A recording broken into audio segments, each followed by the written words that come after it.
Now, photo booths, laptops on arrival and a place to make your own tea and coffee. Sounds lovely, doesn't it? But it's not a hotel I'm talking about. These are just some of the plans being trialled in prisons.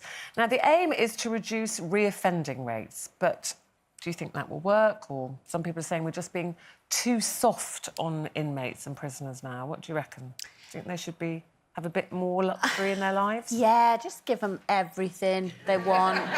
Just make prison like a holiday camp, that's what I say. Listen, I know we have to somehow rehabilitate people that go into prison, people that aren't going to be in there for the rest of their lives or only going to be in there for a few years. I get it. But I'd rather make it a place that they never, ever, ever, ever want to go back to, because some of those prisons now are probably better than where they've come from anyway, some of these. But also, it's all very well, you know, we've got to be humane and we've got to think about this and think about that. And I think the people that are saying that haven't been affected by what some of these people have done. You know, if somebody had hurt my child or any of my family, and then people were going, oh, we should feel sorry for them, though, and give them, you know, this in their prison. I'm sorry, I just wouldn't accept it. You know... Well, it's...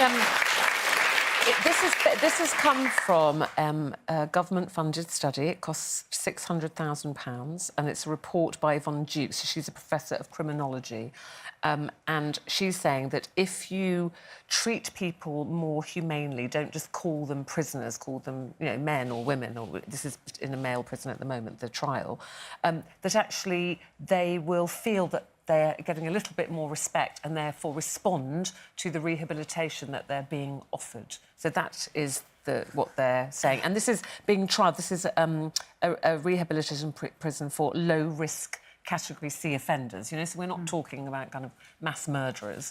And they're saying, you know, it's about normalising their environment. They're going to be taking the bars off the windows and putting reinforced glass in instead, having areas, you know, they call them communities rather than the block or the wing. Well, I'm all for prison reform. It's interesting what Colleen just said there. You know, for some of these people, these prisons are better than their life. You know, that is the point. A lot of people haven't had the chances that other people may have had. Very few people go to prison. Very few people go to prison for life, which means those prisoners are going to come back out into our society. So those people that come back out, I would prefer them to be more able to support themselves, to look after their families, because don't forget, a lot of these people in prison have families, they have children, they have partners. And so I would prefer a rehabilitation to be a very big part of prison, and for them to be treated more... I agree with rehabilitation. I'm a huge believer in rehabilitation. I'm a huge believer in people should get training and skills and to be able to come out, you know, to be able to get work more easily.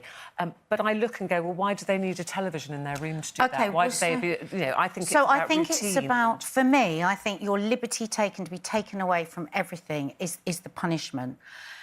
You know, Norway has the lowest rate of reoffending in the world, and they have the most progressive prison system. What do we want? Do we want to be angry, or do we want to have people coming back into society that are safer for us, so that we're not so much in danger? I totally agree with you. I think that reform is the way forward. But what upsets me the most about all of this is because, Colleen, from a passionate level, if it had happened to a member of my friend or family, somebody I cared about, I would feel exactly the same as you.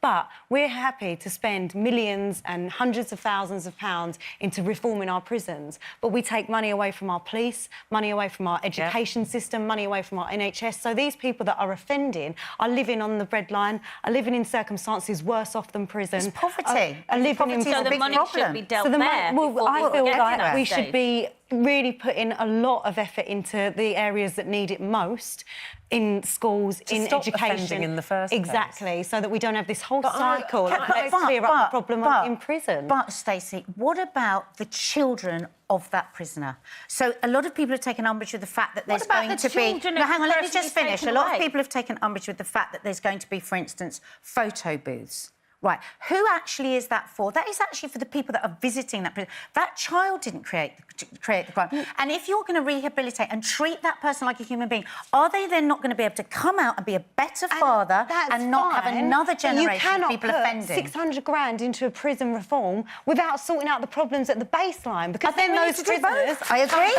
I agree, but we need to look at root cause and we need to be able to help with that. Absolutely, 100% agree with you. But also, we have a massive problem with reoffending in this country. Yeah. What are we going to do? Just keep going, oh, keep them on bread and water, la, la, la, la, la. No, just brutalise England the whole and Wales system. is Won't work. 29.5% reoffending rate compared to Norway, which is 20, which is the lowest.